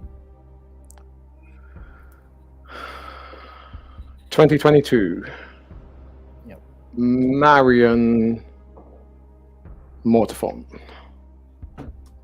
Yeah, Marion. Final answer.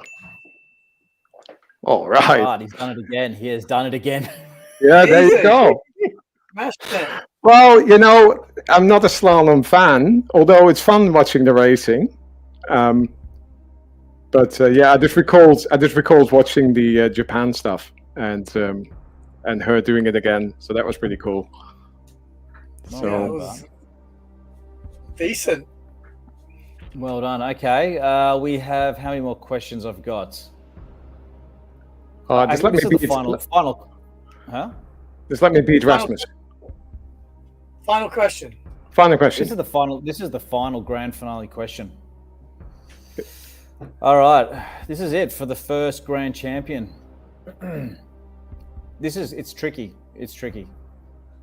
Who was the first female windsurfer to break 40 knots? That was recent, wasn't it? And that was the Swiss lady, and her name is not coming to me. Sorry, just to reiterate, this is 40 knots. 40 knots. I got it. I got it. Oh no. I don't know how I found that in my head. I remember the video and I was just, I've got it. No pressure. I don't know how to pronounce it or say it. I'm pretty sure. God, I don't know. I think it's that lady from Switzerland.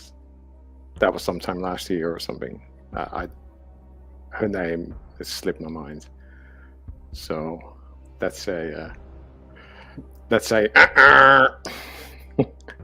No guess. Oh, no guesses, yeah. I've got nothing coming. No name coming to me. When you say it, I go. Yep. Okay. Well, this is it, Benny. This is the final big question. Okay, but when I said I got it, I might have been getting a bit too excited. What was it? Is it the French woman called Verbet or Verbet or Verbet? I can't remember how you say her name. I just remember the crazy video.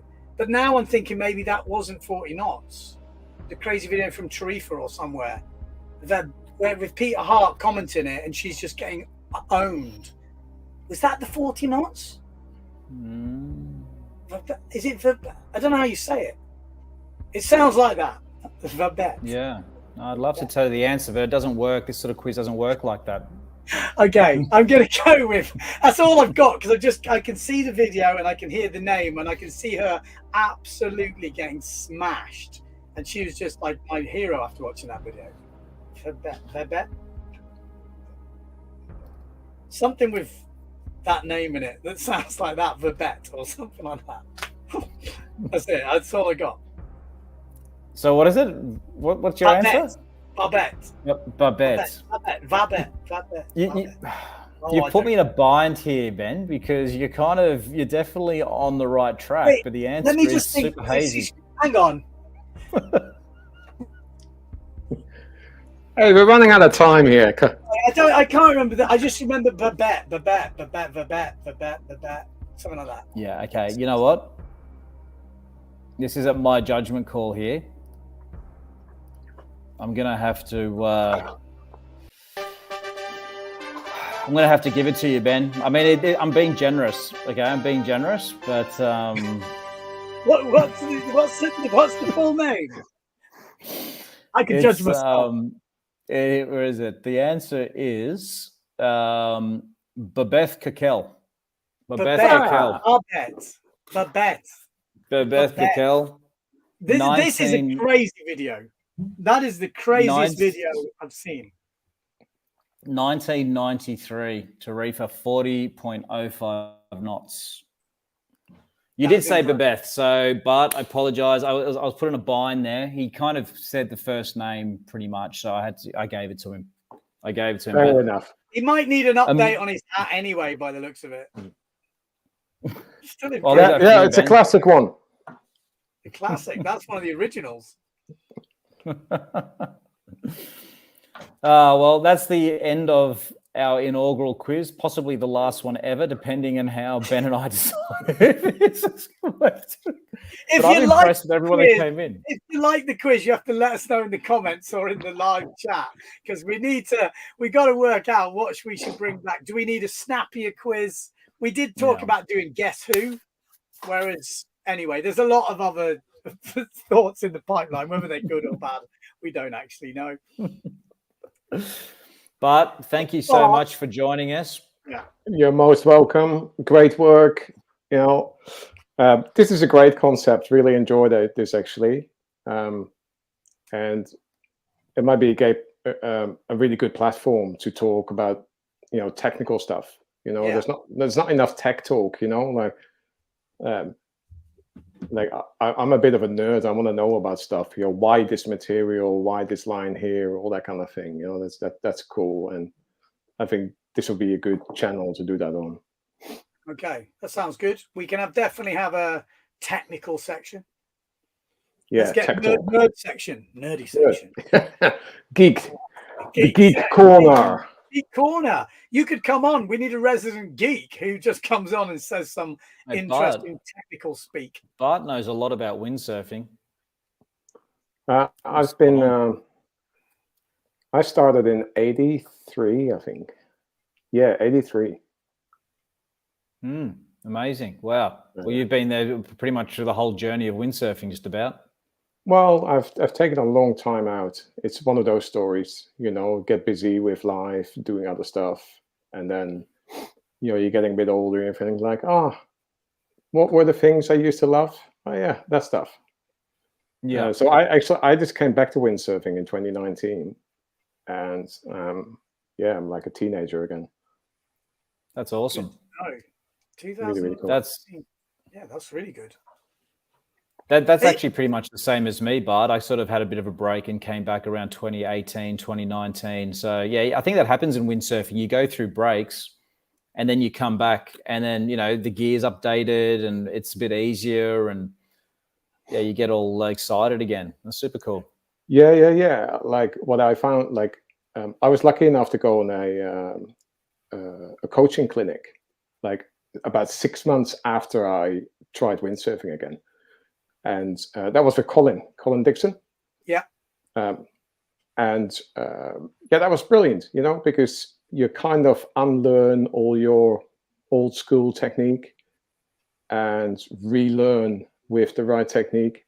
And I'm windsurfing better than I did as a teenager now. And I'm still improving, That's the nice thing about windsurfing. Like I'm over 50, but you're improving still. Yeah, that's good. Yeah. That's good. That's what you want to see. And I think, like I said, I always keep pushing the clinics, and I'm not genuinely not trying to sell my clinic specifically, but clinics in general, if you get a good coach, can change the game. I'm not just saying that. Obviously, not all coaches are the same. There are good and there are not so good ones, but there's a lot of good windsurfing coaches, 100%, and they can change the game fully. Well, completely. Like Colin he effectively taught me 3 things, and all of them I'm still doing and I'm still thinking about every time I sail. Go on then. So yeah, the hand position. Yeah. So like shoulder width apart, kind of close to the harness lines. Dealing with gusts, where you just kind of like hunch over and you kind of like deal with the gust that way. Those are the 2 main things. I can't remember the third thing was like. But yeah, those are the 2 main things that I took away from that, and I'm applying still every time I sail. Good to hear, man. Good to hear. And can I just take this opportunity, a bit off topic, but everyone who's messaged me about coaching in Cape Town this year, I'm sorry, I've not replied because I've got so many messages, but we have got some dates coming out very soon. I'll say it, won't go on about it, but stay tuned, sign up, Windsurfing, Send It Academy. We will be dropping the dates very soon, and it's going to be first come, first served kind of thing. So it's going to be busy. The waves over there look quite challenging, isn't it? How high does your level need to be for in Cape Town? Ah.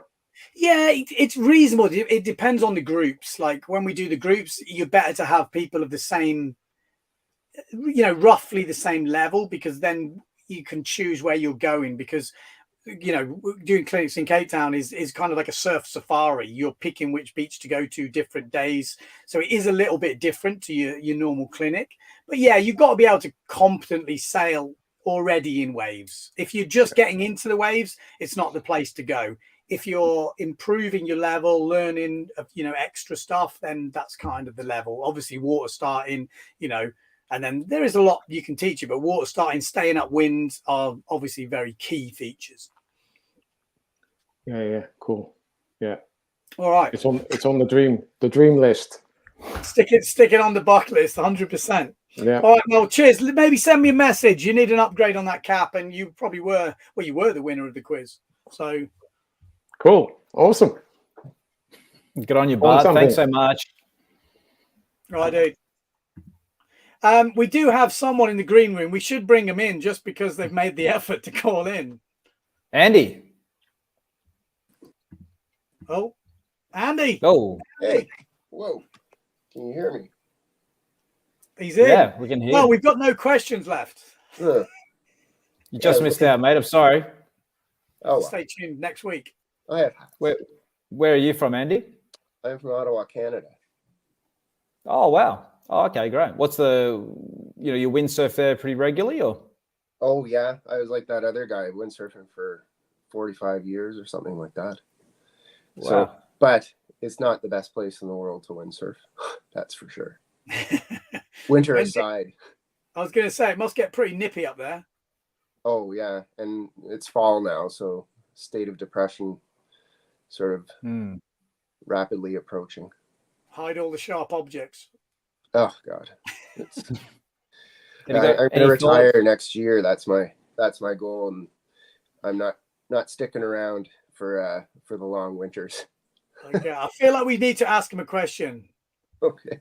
Let's A trivia come up question? with a question on the fly. Yeah, well, fire away. Question on floor. What are you going to ask, Ben, or? I'm sort of. Okay, hold on. Let me get the suspense I'm gonna music keep it back on. topical. Favorite color? Red, no blue. Okay. What? He's gone. What happened to it? You got rid of him. I didn't get rid of him. He's got rid of himself. He couldn't handle the pressure. Oh, it says his device is not connected. I think he's got some connection issues. Oh, I was just about to lay down a Fanatic Oh, hold on. question about some animal. He's back. He's back. Oh, here we go. That wasn't me. Okay. Oh, wasn't it? Okay, I'm not sure what happened. This is going to be a terrible question. You were talking about Fanatic, and Yeah. I remember. It is a bit of a bummer to lose that brand. I used to windsurf with a guy back way when, and his board was a Fanatic, and I can always remember us getting so excited to go out to the river and put them in, and yeah. So for me, it's a bit nostalgic that it's and sad that it's gone.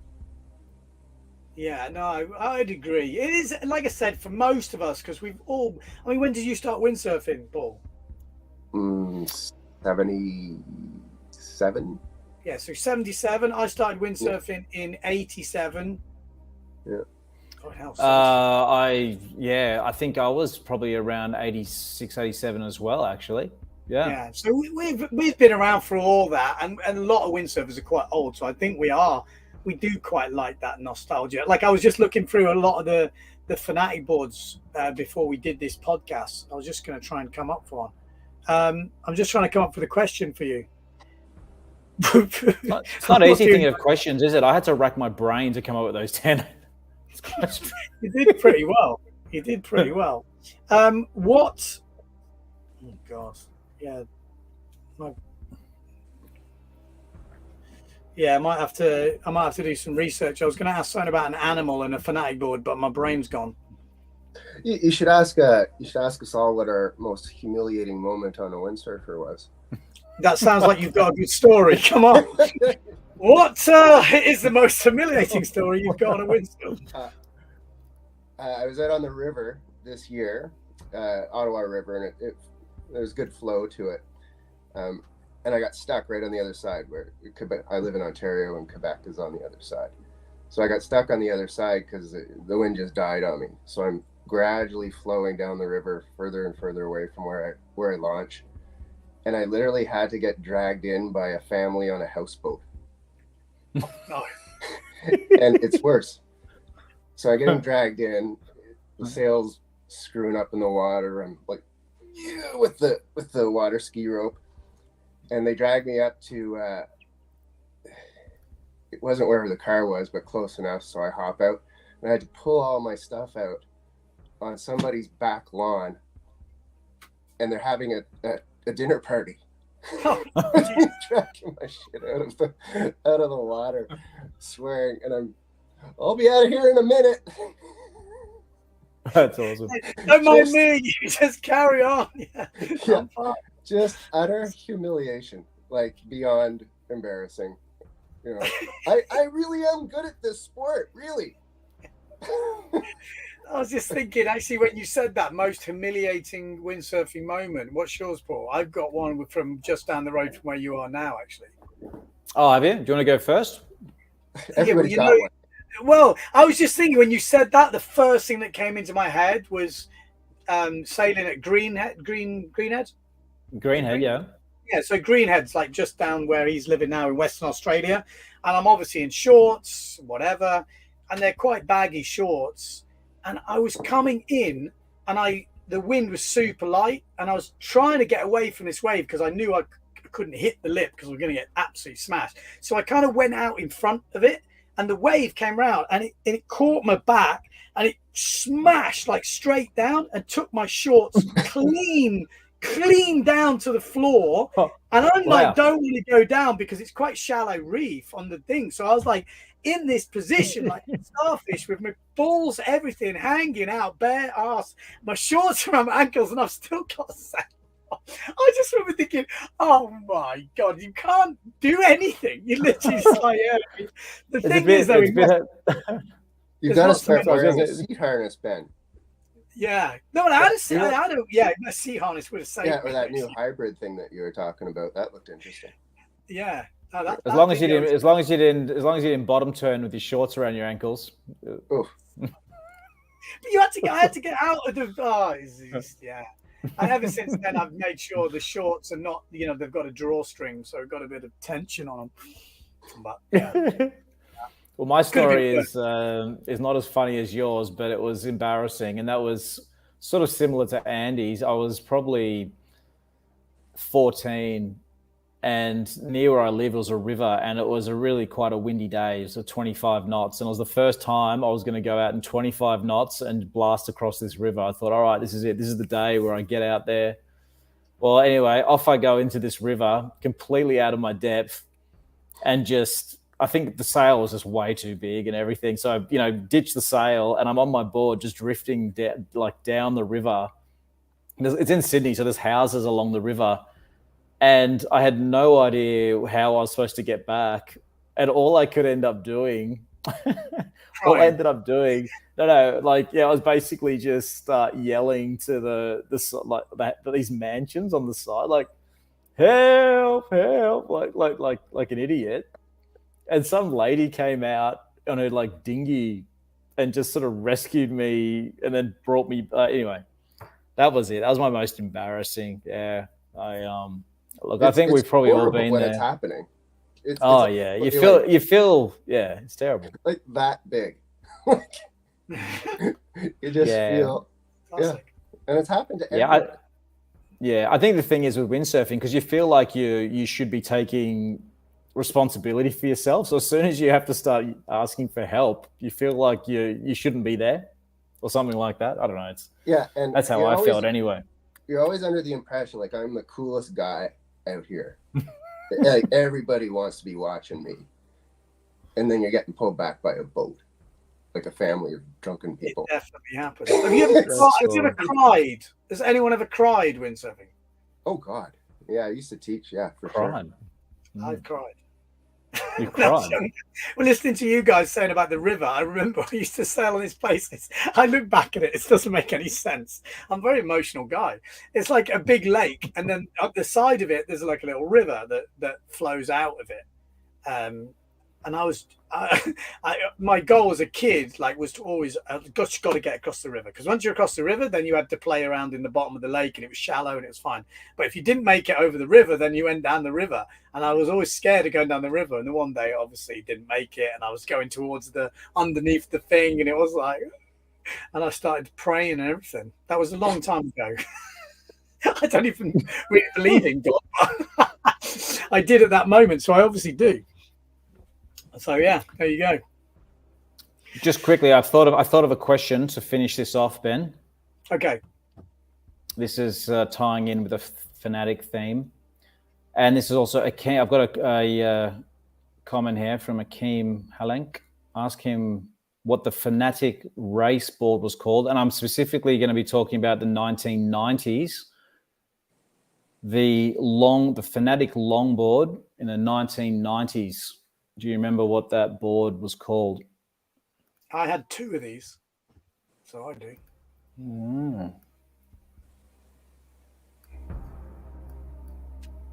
It's in my brain. but not accessible. Oh, I remember it too.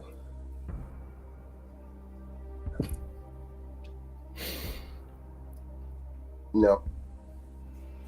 Oh, come on, man. I can see it. No go? Ben? Yeah, I got it for sure. Hold on, before I get to you, The Ben, I just first have to race do board, this. the first race board I ever bought was this board. Well, hold on, I just got to do this first. Oh, thanks. All right. Okay. All right. Thinking back to the river. Yeah. All Yeah, right, Ben, this is it, mate, for another big win. My first ever race board was an actual Ultra Cat. So it's the Cat.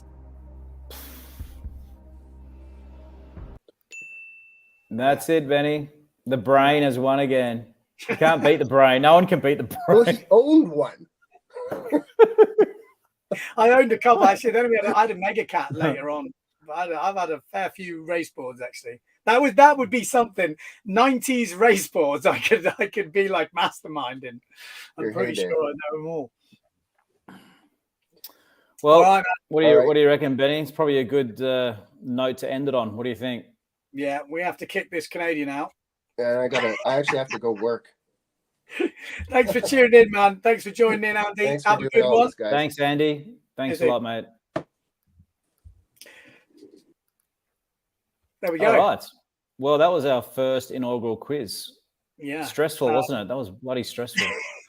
Bloody, I tell you what, we will try and get better. There's no promises, but I quite like a quiz. Maybe it's just me, but I do like a quiz. Yeah, look, we can maybe the format needs to be tightened up a bit. It's sort of, I don't know. What do you guys think? What can we do?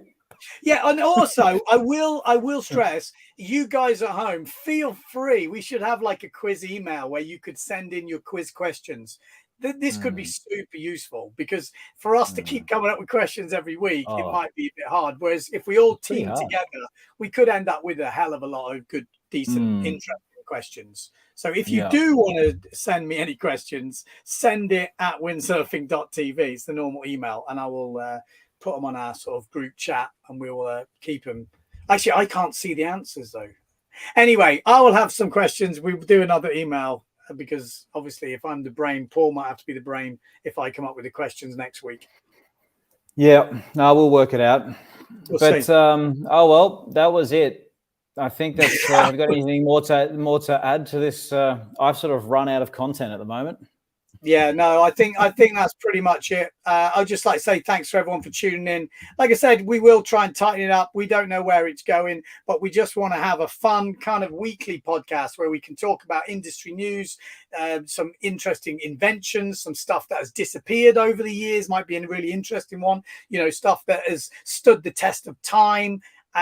We might go through some old school stuff. I think that's always really cool. And we've got a few ideas to do it. So stay tuned to the channel. Subscribe to Paul Van Bellen's YouTube channel as well. We should put that in the comments because he has got some epic windsurfing videos. He's also going to Nalu now for about a week. So he might even end up with some really decent stuff from there. So stay tuned to that channel. We'll be back. Well, I'll be back with Send It Sunday on Sunday. That's the plan. I was a bit ill last week. Apologies for that. And yeah, that's it. So thank you very much. Paul, anything left to say? No, mate. We did it. We got through our very first one, Benny. So thank you. And thanks to all you guys out there because it's super fun to hear your comments, meet you even on this channel, and also your comments on my YouTube channel as well. There's some great people out there in the windsurfing world. So good on you guys.